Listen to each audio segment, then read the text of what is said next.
रामायण जी की आवश्यकता क्या है, वेद की आवश्यकता क्या है। मेरे भाई बहन, हमारे वेद ने त्रिफला बनाया। शरीर में 3 गुण है, सतोगुण, रजोगुण, तमोगुण, और 3 प्रधान नाड़ी है, इडा है, पिंगला है, सुषुम्ना है। 3 ही प्रधान शरीर के आयुर्वेद से संबंध रखने वाले तत्व हैं, वो है वात, पित्त और कफ।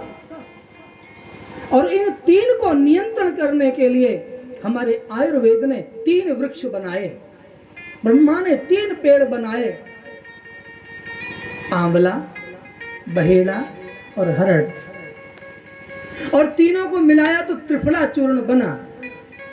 आज वेद की उपस्थिति से लेकर अब तक त्रिफला में कोई परिवर्तन नहीं है, उसमें बदलने की जरूरत नहीं पड़ी।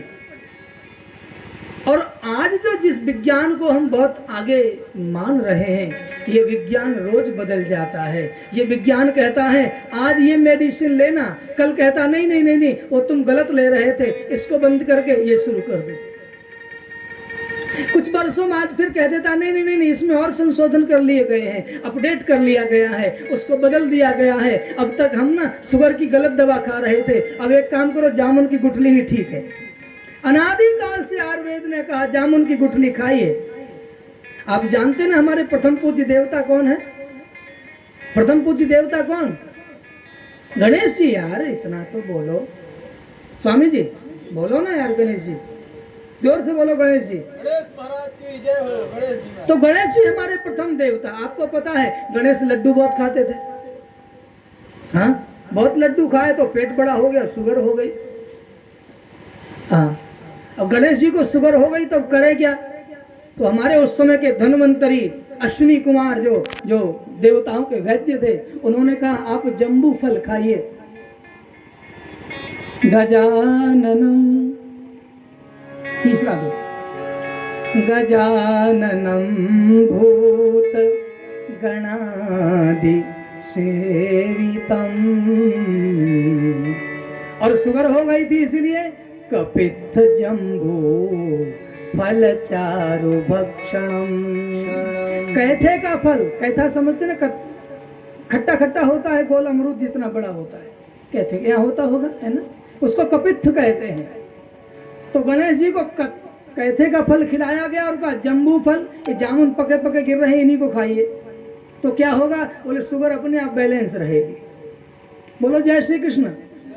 और उस समय जो वेद ने सूत्र दिया था, आज भी कोई ये नहीं कह सकता कि नहीं नहीं नहीं, नहीं तुम कहता खाओगे तो तुम्हारी शुगर बढ़ जाएगी।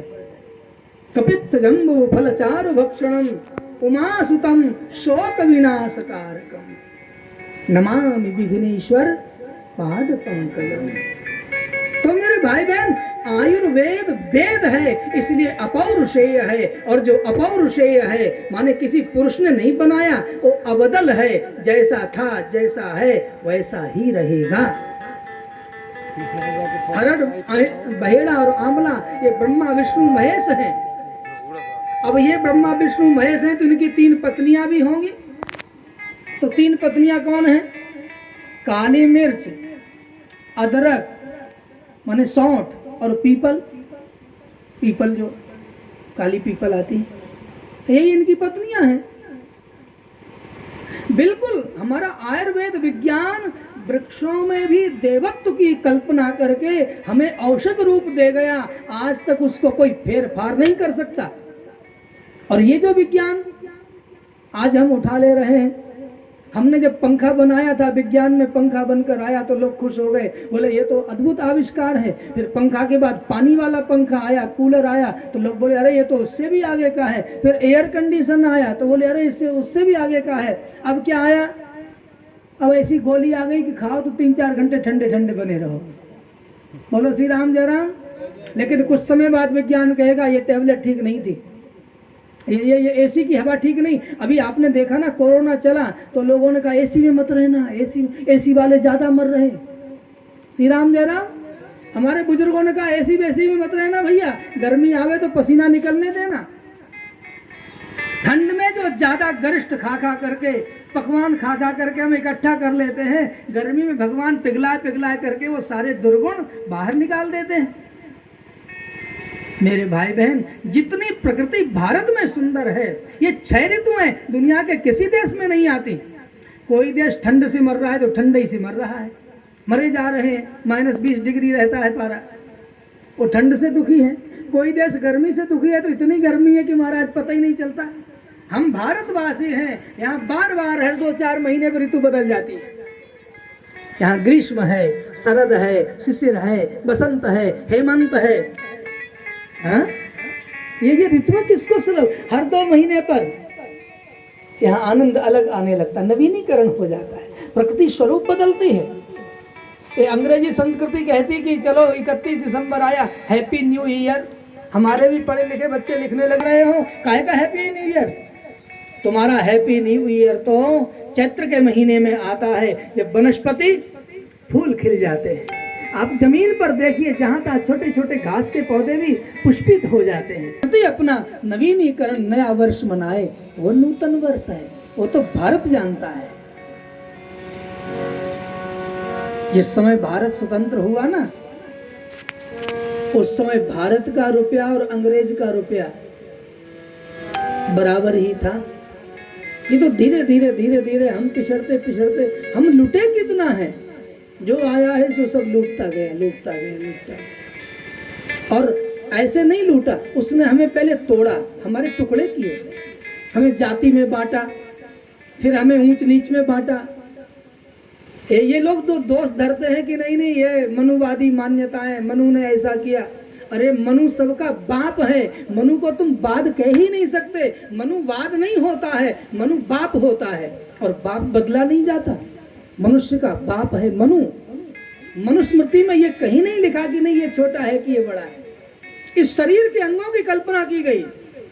इन हाथों को कहा कि ये क्षत्रिय हैं, इन मुख को कहा कि तुम ब्राह्मण हो। अब ब्राह्मण का काम क्या है, मुख का काम क्या है? मुंह रसगुल्ला खाता है तो मुंह में रख लेता है कि आगे बांट देता है? जल्दी बोलो। सप्लाई इधर उधर देता है कि यही रख लेता है? सप्लाई दे देता है। मुखिया मुख सो चाहिए और खान पान कहूए, और पालई पोषई सकल अंग, तुलसी सहित विवेक। आहा, मुख ब्राह्मण है, सबका पोषण करने वाला ब्राह्मण। आप कहेंगे ब्राह्मण सबका पोषण कहाँ करता था? तो आप लिस्ट लिख लो। ब्राह्मण किसी के यहाँ विवाह कराने जाए तो उसके पूजा के सामान की लिस्ट देखो, उसमें कुमार चाचा का मटका लिखा है, मिट्टी के दीपक लिखे हैं, सकोरा लिखा है। हाँ, जो पासी लोग जो पत्तल बनाते हैं उनकी पत्तल लिखे हैं, दोना लिखे हैं। ठीक, नाई को लिखा है कि नाई को बुला करके लाओ, उसके बिना काम नहीं हो। नाई ठाकुर को बुलाया गया, पानी भरने वालों को पानी भरने के लिए बुलाया गया। ब्राह्मण जब कहीं जाता था तो कहता था बार फेरा करो, ये नाव को दे दो, ये काम वालों को दे दो, ये फलां को दे दो। पश्चात कहता था अब मुझे भी दे दो। यही परंपरा थी ना। किसने हमको तोड़ा? कौन हमको बांट गया? यहाँ तो राम दोनों हाथ फैलाकर निषाद राज को गले लगाते हैं। यहाँ कृष्ण तो बन बन घूम करके सबको गले लगाते हैं। ये वो हमारा भारत है। लोग कह गए कि ये ब्राह्मणों ने ऐसा किया, ये किया, ये बंटवारा ये मनु ने किया। नहीं नहीं, कृष्ण कहता है चातुर्वर्ण्यम मया सृष्टम, ये व्यवस्था मैंने बनाई। भुजाएं क्षत्रिय है, ये कमा सकती है लेकिन खा नहीं सकती। ये रक्षा करती है शरीर की। ये पूरा देश है, इसमें भुजा क्षत्रिय है। इस देश पर कोई आक्रमण करेगा तो भुजा उसका सामना करेगी। ठीक, भुजा क्षत्रिय, मुख ब्राह्मण, जंघाएं वैश्य। ये सबको संभालता है। ये भाग जो है वैश्य, सब वैश्य का ये भाग है ना, पेट और ये जंघाओं वाला। पेट में जाने के बाद अन्न का वितरण होता है, अन्न में से रक्त बनता है और रक्त सारे शरीर को नाखून तक, बालों तक पहुंचाया जाता है। छोटे से छोटे अंग तक सप्लाई भेजी जाती है बिना रुके, बिना रुकावट। और पैर को क्या कहा? ये शूद्र हैं। क्यों? क्योंकि भार ढोते हैं। पैरों को शूद्र कहा, भार ढोते हैं। तो भैया पैर शूद्र यदि कहे गए तो पैर शूद्र जो हैं वो त्याज्य और तिरस्कृत नहीं है, पूजे क्या जाते हैं? कोई किसी का मुंह पूजता है क्या? पूजा किसकी है? हाथ की, मुंह की, पेट की? किसकी पूजा है? पैर की पूजा है। क्यों? क्योंकि पैर और कोई नहीं। और मैं तुम्हें आज बता दूं मेरे देशवासियों, दाहिने पैर के अंगूठे में विष्णु का निवास है। किसका निवास है? बच्चा छोटा होता है ना, तो आप देखना, बालक छोटा होता है तो पैर अंगूठा पकड़ता है और मुंह में दे लेता है। ब्राह्मण है ना, ब्राह्मण भगवान को स्पर्श करते हैं। क्षत्रियों की मदद से ब्राह्मण भगवान को पैर का अंगूठा, मुख का संपर्क, आप देखिए, सीधा गले लगाया, सीधा मुख में बिठाया और चूस रहा है बच्चा। ये क्या है? ब्राह्मण और शूद्र का इतना मिलन। शूद्र को तिरस्कृत किसने किया?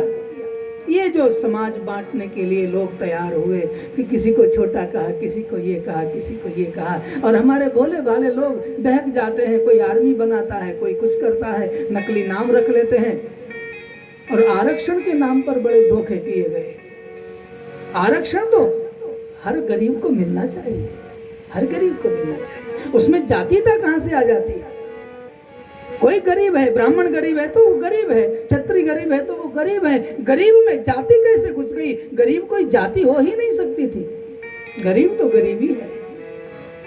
लेकिन ये हमारे तुम्हारे बीच में खाई खड़ी हो जाए, ऐसा समाज में भेद भ्रम फैलाने वाले फैल गए।